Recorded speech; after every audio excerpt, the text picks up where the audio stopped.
So I'm just going to say what everybody's already thinking. We are over relationship podcasts. And I'm not talking about every platform that discusses relationships. I'm talking about the ones that are divisive and play on people's insecurities, traumas, and resentment toward the opposite sex. You know, the ones that pander for profit. I've said this before, and I'll say this again. When Kevin Samuels rose to fame, a lot of creators saw that as the blueprint for them to come up as well. And before y'all come for me in the comments, let me explain what I mean. Kevin Samuels was amazing at marketing himself. He knew who his audience was. He knew the type of content that they resonated with. And so that became his niche. He produced content that he knew his audience would be responsive to. And in all fairness, that's what most content creators do. I say all of that to say that before Kevin Samuels became a major name on social media, I really don't remember every other podcast, every other reel, every other TikTok being focused on relationships and gender roles and who's to blame for how we are today. But what's most ironic to me is that despite how frequently we're having these conversations,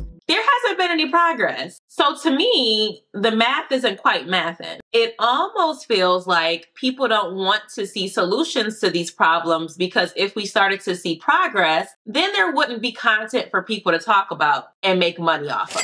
My goal as a creator is to break that mold. I don't like anyone coming on my channel and feeling like it's very combative, a place where people are arguing, very negative energy, low vibrational. That's the opposite of what I want. So let's talk about my content for a bit. So about a year or so ago, I came up with the Surviving Dating series. I have taken it upon myself. It is my job, my personal duty to improve communication between both men and women. My goal was to discuss common frustrations between both men and women from a balanced perspective in hopes that we can figure this thing out and be happy and fall in love and make happy families. And little did I know that this would actually become the main theme of my channel. So yes, my content does touch on a lot of these topics, but I try to do it from more of a productive angle. But here's the thing. I don't really think that it's been quite working.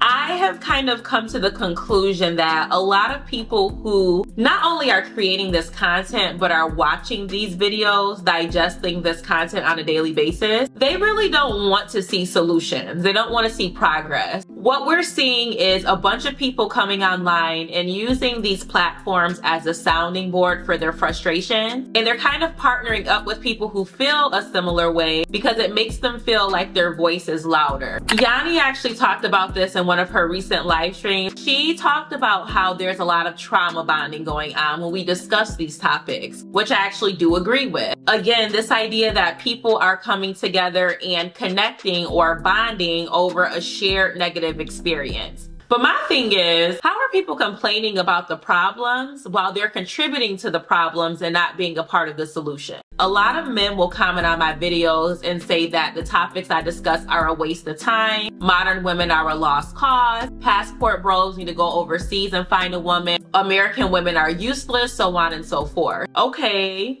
Cool. But if you feel that way, why are you still watching content on social media that's geared toward people who still want to find someone and is geared toward helping find the solutions? And to be clear, I feel the same way about women who come on my platform making negative comments about men. It's very much giving bitter, and it's like you're just coming in with your negative energy and you're stinking up the whole joint. Why are you here on a platform that is geared toward finding solutions between men and women? But anyway, I say all of that to say that we need to get it together. I have seen some podcasts of non-ethnic folks discussing some of these things, but the bulk of these creators that I'm seeing are melanated people, which means that these conversations that we're having, these arguments about 50-50, who does what, arguing about how a relationship is supposed to be versus actually entering a relationship and figuring out how to make things work together, that's happening more in the Black community than anything else. I do think that conversations like these are important because they all fall under the umbrella of having jacked up family dynamics. It's so much more than just creating content that's entertaining to watch. And I know a lot of people are in the mindset that they're single, they don't need a person, marriage, two-parent households don't really matter anymore. But y'all, I need y'all to open your eyes and be aware of what is happening in the world. A lot of the systems as we know it are falling. One of the biggest collapses that has been kind of looming over our heads for a long time now would be our financial system. The US has reached the highest level of debt that we have ever faced, and now they're trying to figure out if they're going to be able to raise the national debt level. The US dollar has been consistently losing value. Think about how prominent crypto is nowadays, to the point where you have athletes, people who are in multi-million-dollar contracts opting to receive a chunk of their money in crypto versus the US dollar. And the last thing that I'm gonna say before y'all label me a conspiracy theorist, just think about COVID. Do you guys remember how there were signs everywhere talking about how suddenly money wasn't being generated, so they didn't want people to pay in cash because they weren't gonna have change to give you? It almost seems like we were being primed to get used to using electronic forms of money versus using a cash system that we have been raised on our whole entire lives. Things that make you go,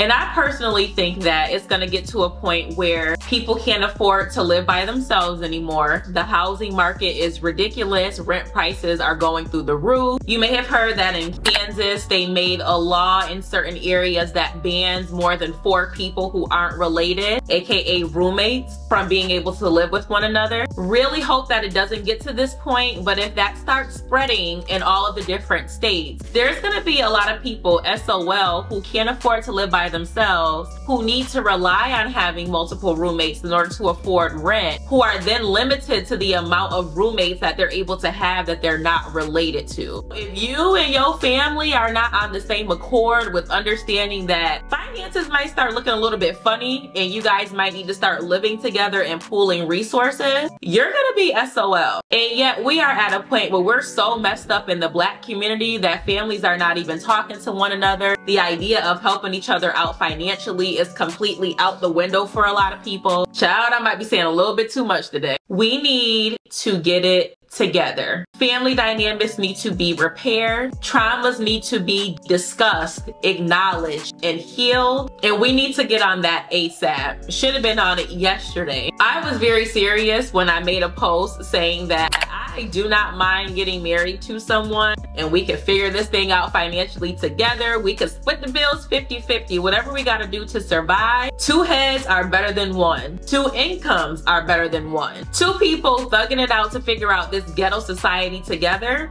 it's better than 1. That's all I got for y'all today. Let it marinate a little bit and let me know what you're thinking in the comments.